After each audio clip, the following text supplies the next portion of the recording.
Hello, my name is Robert, and today I'm going to give you a brief description about the grants. The first grant that we have available is the PRSI, and all we need from you is your PPS number and your date of birth, and then we can check the eligibility on the spot to see if you qualify for the grants. Yeah, the PRSI will grant you €500 towards your topper or wig.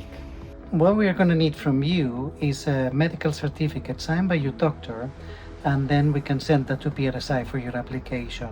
The good thing about PRSI is that if you don't have enough contributions of your own, you can apply under a spouse. The second grant available is through the HSE with a medical card. For the HSE grant application, you will need a medical card, and then you will need a medical certificate signed by your doctor. The HSE will cover you up to €770 if you're undergoing chemo.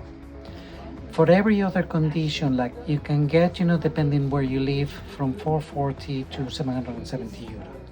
A lot of businesses dabble when it comes into wigs and hair toppers. But in the hair club, you have a great selection to take with you home on the day.